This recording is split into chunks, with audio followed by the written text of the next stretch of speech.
Таваккал Хажыдан алып келген гилас. Бүчүр салып койдум эле августта.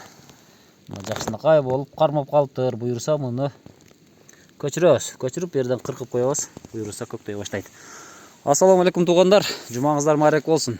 Валовой бактабыз. Валовой гиластарды кесип атабыз. Болбой калгандыктан эмес, наоборот көп алып майда болуп баштады. Бутактар демек загушение орусча айтканда карый баштады мунуки.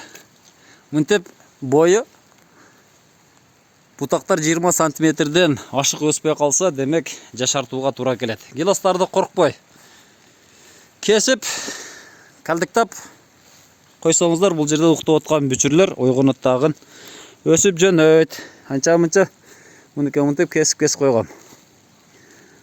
Уктап аткан бүчүрлөр ойгон. Буюрса 2-3 жылда бул кайрадан форма алып, жакшынакай болуп калат. Көрбөйсүздөр, мынтип бутактар мындай морт болуп калган. Демек бул жерде энергия жакшы айланбайт. Мынуки оңой эле сынат.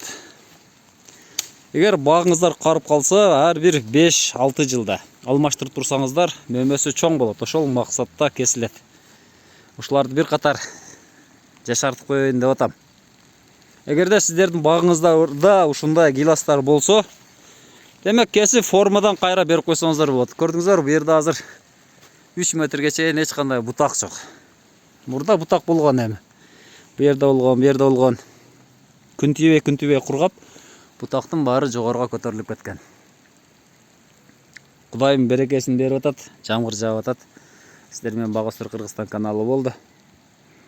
Көчөттөр бар, туугандар, свит сорттор дагы келет. Буюрса, кайсы сорттор келсе, ошол боюнча дагы маалымат беребиз. Сиздер менен Багостор Кыргызстан каналы болду. Тынч аман болуңуздар, туугандар.